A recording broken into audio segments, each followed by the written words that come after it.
Hello, ഞാൻ Vijitha, one of the nursing instructors at Adeena coaching centre Angamaly. ഇന്ന് ഞാൻ ഡിസ്കസ് ചെയ്യുന്നത് സ്റ്റീറോയിഡ് തെറാപ്പി. എന്താണ് steroid? Steroids or corticosteroids it is produced by adrenal gland. Adrenal gland എന്ന് പറയുന്നത് കിഡ്നിയുടെ മേളിലുള്ള രണ്ട് ഗ്ലാൻഡ്സ് ആണ് adrenal gland. Adrenal gland has adrenal cortex and adrenal medulla. രണ്ട് ലേയേഴ്സ് ആണ് അഡ്രീനൽ കോർട്ടെക്സും അഡ്രീനൽ മെഡുലയും. അഡ്രിനൽ കോർട്ടെക്സ് സിന്തസൈസ് ചെയ്യുന്ന 3 ഹോർമോൺസിലെ ഒരു ഹോർമോണാണ് ഗ്ലൂക്കോകോർട്ടിക്കോയിഡ് എന്നറിയപ്പെടുന്ന കോർട്ടിക്കോസ്റ്റീറോയിഡ്സ്. ഓക്കെ, ഈ കോർട്ടിക്കോസ്റ്റീറോയിഡ്സിനെ കുറിച്ചാണ് ഞാൻ എക്സ്പ്ലെയിൻ ചെയ്യുന്നത്. ഓക്കെ, ഇത് നഴ്സസിനും ഫാർമസിസ്റ്റിനും മാത്രമല്ല സ്റ്റീറോയിഡ്സുമായിട്ട് കോൺടാക്റ്റിൽ വരുന്ന എല്ലാവർക്കും ഇൻക്ലൂഡിങ് പേഷ്യൻസ് യൂസ്ഫുൾ ആവുമെന്ന് ഞാൻ വിശ്വസിക്കുന്നു. Okay, so let me start. ഏതൊക്കെയാണ് കോർട്ടിക്കോസ്റ്റീറോയിഡ്സ്? മോസ്റ്റ് കോമൺലി അവൈലബിൾ ആയിട്ടുള്ള medicine: prednisolone, hydrocortisone, Dexona, dexamethasone, Solmetrol. ഇങ്ങനെയുള്ള മെഡിസിൻസ് ആണ് സാധാരണയായിട്ട് അവൈലബിൾ ആയിട്ടുള്ള മെഡിസിൻ. ഓക്കെ, ഇനി ഈ മെഡിസിൻസ് ഏതൊക്കെ സിറ്റുവേഷൻസിലാണ് നമ്മൾ അഡ്മിനിസ്റ്റർ ചെയ്യുന്നത്? സിവിയർ ഇൻഫ്ലമേറ്ററി കണ്ടീഷൻസ് ആയിട്ടുള്ള ആസ്തമ, ക്രോണിക് ഇൻഫ്ലമേറ്ററി കണ്ടീഷൻസ് ആയിട്ടുള്ള അല്ലെങ്കിൽ ഓട്ടോ ഇമ്മ്യൂൺ ഡിസോർഡേഴ്സിൽ സ്റ്റീറോയിഡ്സ് അഡ്മിനിസ്റ്റർ ചെയ്യാറുണ്ട്. ആസ് എൻ എമർജൻസി സിറ്റുവേഷൻ ആയിട്ട് സിവിയർ ഹൈപ്പോടെൻസീവ് ആയിട്ടുള്ള പേഷ്യൻസിനും എനഫിലാക്സിസ് അറ്റാക്ക് അല്ലെങ്കിൽ അലർജിക് റിയാക്ഷൻസിലും നമ്മൾ സ്റ്റീറോയിഡ്സ് അഡ്മിനിസ്റ്റർ ചെയ്യാറുണ്ട്. Before chemotherapy as A pre medication of chemotherapy administer ചെയ്യാറുണ്ട്. സിവിയർ പെയിനിൽ, ഇൻഫ്ലമേറ്ററി പെയിനിൽ, മെയിൻലി ഫ്രാക്ചർ ഒക്കെ വരുമ്പോൾ സിവിയർ പെയിൻ ആണെങ്കിൽ പെയിൻ കൺട്രോൾ ചെയ്യാനായിട്ട് അഡ്മിനിസ്റ്റർ ചെയ്യാറുണ്ട്. ഇനി അഡ്രിനൽ ഗ്ലാൻഡ് അഡിക്വേറ്റ് ആയിട്ട് സ്റ്റീറോയിഡ്സ് പ്രൊഡ്യൂസ് ചെയ്യാത്തൊരു സിറ്റുവേഷനാണ് അഡിസൺസ് ഡിസീസ്. ഈ അഡിസൺസ് ഡിസീസിൽ ലൈഫ് ലോങ് നമ്മൾ സ്റ്റീറോയിഡ്സ് അഡ്മിനിസ്റ്റർ ചെയ്യാറുണ്ട്. So these are the indications for administering corticosteroids. Okay, ഇനി what are the functions of steroids? എങ്ങനെയാണ് ഈ സ്റ്റീറോയിഡ്സ് ഈ പറയുന്ന ഞാൻ നേരത്തെ പറഞ്ഞ ഈ ഇൻഡിക്കേഷൻസിൽ ആക്ട് ചെയ്യുന്നത് എങ്ങനെയാണ്? അതാണ് നമ്മൾ നോക്കുന്നത്. ഞാൻ എൻ്റെ പറഞ്ഞ സ്റ്റീറോയിഡ്സിനും ടോട്ടൽ 4 ഫങ്ഷൻസ് ആണുള്ളത്. Number 1, it stimulate metabolism. എന്താണ് metabolism? Metabolism is a long process. അതായത് ഫുഡ് കൺസ്യൂം ചെയ്തത് തുടങ്ങിയിട്ട് അത് എനർജിയായി റിലീസ് ചെയ്യുന്നോടം വരെയുള്ള ഒരു ലോങ് പ്രോസസ്സാണ്. ഈ ലോങ് പ്രോസസ്സിൽ 2 smaller steps, that means gluconeogenesis and lipolysis, ഈ 2 ഫെനോമിനയ്ക്ക് സ്റ്റിമുലേറ്റ് ചെയ്യുന്നതാണ്. അപ്പോൾ ഞാൻ എന്താണ് ഗ്ലൂക്കോനിയോജനിസിസ് എന്ന് പറയാം. അതായത് നമ്മൾ കഴിക്കുന്ന ഫുഡിനകത്തെ പ്രോട്ടീൻ ഓർ അമൈനോ ആസിഡ് ഇതിനകത്തുനിന്ന് ഗ്ലൂക്കോസ് റിലീസ് ചെയ്യാം. നമുക്ക് എല്ലാവർക്കും അറിയാം, നമ്മൾ കൺസ്യൂം ചെയ്യുന്ന ഫുഡിനകത്തുനിന്ന് ലാസ്റ്റ് കോമ്പണൻ്റ് ആയിട്ട് വരുന്നത് ഗ്ലൂക്കോസ് ആണ്. So energy release or glucose release from amino acid or protein is termed as gluconeogenesis. The same way, glucose release is from lipid or fat is termed as lipolysis. അതായത് ഈ 2 protein as well as fat, ഇത് രണ്ടിനകത്തുനിന്ന് glucose release ചെയ്യുന്ന ഫിനോമിനയാണ് metabolism. Okay, so ഈ മെറ്റബോളിസത്തിന് steroids help ചെയ്യുന്നു. 2, it increases cardiac contractability, ഹാർട്ടിൻ്റെ contractility കൂട്ടുന്നു. 3, it retains water. And 4, anti inflammatory function. നമ്മളുടെ ബോഡിയുടെ ഇൻഫ്ലമേറ്ററി സിറ്റുവേഷൻസിനെ കൺട്രോൾ ചെയ്യുക അല്ലെങ്കിൽ റെഡ്യൂസ് ചെയ്യുന്നത് സ്റ്റീറോയിഡ്സ് ആണ്.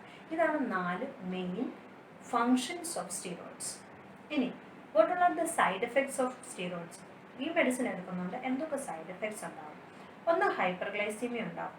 ഇപ്പോൾ നിങ്ങൾക്ക് മനസ്സിലായി കാണും എങ്ങനെയാണ് ഹൈപ്പർഗ്ലൈസീമിയ ഉണ്ടാകുന്നതെന്ന്. അതായത് ഞാൻ നേരത്തെ പറഞ്ഞു, ഈ നമ്മൾ കഴിച്ച ഫുഡിനകത്തുനിന്ന് പെട്ടെന്ന് ഗ്ലൂക്കോസ് റിലീസ് ചെയ്യുമ്പം ഈ ഗ്ലൂക്കോസ് ബ്ലഡിനകത്ത് അക്യുമുലേറ്റ് ചെയ്യും. അങ്ങനെ ഹൈപ്പർഗ്ലൈസീമിയ ഉണ്ടാവാം.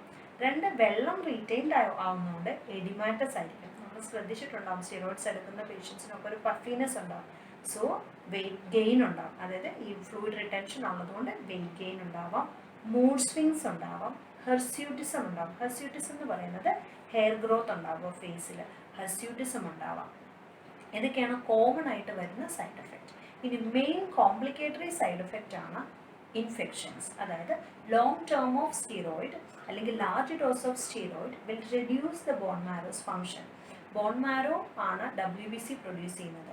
അങ്ങനെ അഡ്രിനൽ സപ്രഷൻ അല്ലെങ്കിൽ മൈലോ സപ്രഷൻ്റെ ഇഫക്റ്റിൽ എക്സസീവ് ആയിട്ടുള്ള ഇൻഫെക്ഷൻസ് ഉണ്ടാവാനുള്ള ചാൻസ് കൂടുതലായിരിക്കും. Okay, so these are the side effect of medication. Okay, ഈ സൈഡ് എഫക്റ്റ് ഇങ്ങനെ ആയിരിക്കുമ്പോൾ നമ്മൾ ഈ സ്റ്റീറോയിഡ്സ് കൊടുക്കുമ്പോൾ കുറേ കാര്യങ്ങൾ ശ്രദ്ധിക്കാനുണ്ട്. ഓക്കെ, അപ്പോൾ വൈൽ അഡ്മിനിസ്ട്രിങ് സ്റ്റീറോയിഡ്സ് എന്തൊക്കെ കാര്യങ്ങളാണ് ശ്രദ്ധിക്കേണ്ടത്? ഏറ്റവും ആദ്യത്തെ കാര്യം, ഇൻഡിക്കേഷൻ അല്ലെങ്കിൽ പേഷ്യൻറ്റിന് ശരിക്കും സ്റ്റീറോയിഡ്സ് റെക്കമെൻഡഡ് ആണ്. ഡോക്ടേഴ്സ് പ്രിസ്ക്രിപ്ഷൻ ഇല്ലാണ്ട് സ്റ്റീറോയിഡ്സ് അഡ്മിനിസ്റ്റർ ചെയ്യാൻ പാടില്ല. 2, this is a hormonal therapy. Hormones administer ചെയ്യുമ്പോൾ same time of each day should be maintained. അപ്പോൾ ഒരു ദിവസം ഏത് സമയം കൊടുക്കുന്ന ആ സെയിം ടൈം തന്നെ മെയിൻറ്റെയിൻ ചെയ്യുക. ഇവിടെ നമ്മൾ 9 o'clock ആണ് പ്രിഫർ ചെയ്യുന്നത്. ബിക്കോസ് സ്റ്റീറോയിഡ്സിൻ്റെ കേസിൽ 9 o'clock ആണ് പ്രിഫറബിൾ ടൈം. അപ്പോൾ രാവിലെ 9 o'clock കൊടുക്കുക, ഇനിയുള്ള ദിവസങ്ങളിൽ ആ സെയിം ടൈം തന്നെ മെയിൻറ്റെയിൻ ചെയ്യുക. While administering this medicine, the medicine should not be administered on empty stomach. So always prefer to take with the milk or crackers in order to reduce gastric irritation. Okay, that is ശ്രദ്ധിക്കുക. Then educate the patient that caffeinated beverages as well as alcohol should be avoided. Because ഈ caffeinated beverages കഴിക്കുമ്പോൾ മെഡിസിൻ്റെ അബ്സോർപ്ഷന് variation ഉണ്ടാകും. അപ്പോൾ അതുകൊണ്ട് അത് ശ്രദ്ധിക്കുക. ഇത്തരം കാര്യങ്ങൾ പേഷ്യൻസിന് മെയിനായിട്ട് എക്സ്പ്ലെയിൻ ചെയ്ത് കൊടുക്കുക. അടുത്തത്, ഷുഗർ ലെവൽ ചെക്ക് ചെയ്യുക. ബിക്കോസ് ഓൾറെഡി നിങ്ങൾക്ക് ഇപ്പോൾ മനസ്സിലായി കാണും. ബ്ലഡ് ഷുഗർ ചെക്ക് ചെയ്യണം, വൈറ്റൽ സയൻസ് ചെക്ക് ചെയ്യണം. അതിനകത്ത് BP ആൻഡ് പൾസ് റേറ്റ് ആണ് മെയിനായിട്ട് ശ്രദ്ധിക്കേണ്ടത്. റീസൺ, ഈ medicine cardiac contractability കൂട്ടുന്നതുകൊണ്ട് hyper tension ഉണ്ടാവാൻ ചാൻസ് ഉണ്ട്. സോ BP ചെക്ക് ചെയ്യുക ആൻഡ് പൾസ് റേറ്റും കൂടെ ചെക്ക് ചെയ്യുക. ഇതാണ് മെയിനായിട്ട് നഴ്സസ് അഡ്മിനിസ്റ്റർ ചെയ്യുമ്പോൾ അല്ലെങ്കിൽ the patient who has been receiving ആ ലോങ് ടൈമിൽ നമ്മൾ ശ്രദ്ധിക്കേണ്ട കാര്യം. ഓക്കെ, ഇനി ഇത് വെള്ളത്തെ റീറ്റെയിൻ ചെയ്ത് വെക്കുമെന്ന് പറഞ്ഞു. അപ്പോൾ എഡിമാറ്റസ് ഉണ്ടാകും. സോ എഡിമ എങ്ങനെ കുറയ്ക്കാം? നമ്മൾ കഴിക്കുന്ന സോഡിയത്തിൻ്റെ അളവ് കുറച്ചാൽ മതി. അപ്പോൾ സോഡിയം കുറയ്ക്കുക, മറക്കരുത്. പൊട്ടാസ്യത്തിൻ്റെ അളവ് അപ്പോൾ ചെറുതായിട്ട് കൂട്ടാനായിട്ട് ശ്രദ്ധിക്കണം. അപ്പോൾ പൊട്ടാസ്യത്തിൻ്റെ അളവ് കൂട്ടുക. ഓക്കെ, ഇനി മെഡിസിൻ അഡ്മിനിസ്റ്റർ ചെയ്യുമ്പോൾ പ്രത്യേകം ശ്രദ്ധിക്കുക, സബ്ക്യൂട്ടേനിയസ് ആയിട്ടുള്ള ഡോസ് അഡ്മിനിസ്റ്റർ ചെയ്യുക. ഡോസ് അല്ല, റൂട്ട്. സബ്ക്യൂട്ടേനിയസ് റൂട്ട് അഡ്മിനിസ്റ്റർ ചെയ്യരുത്. ഓക്കെ, ഇനി ഈ മെഡിസിൻസ് അഡ്മിനിസ്റ്റർ ചെയ്യുമ്പോൾ എപ്പോഴും ശ്രദ്ധിക്കേണ്ട ഒരു കാര്യമാണ്, large dose of medicine mass of infections ഉണ്ടാകുന്നു എന്ന് ഞാൻ പറഞ്ഞു. അപ്പോൾ ഇൻഫെക്ഷൻ വരാനുള്ള ടെൻഡൻസി ഒത്തിരി കൂടുതലാണ്. അപ്പോൾ ഏറ്റവും ആദ്യം ചെയ്യേണ്ടത് പേഷ്യൻസിന് നമ്മൾ ഇൻഫർമേഷൻസ് കൊടുക്കുക.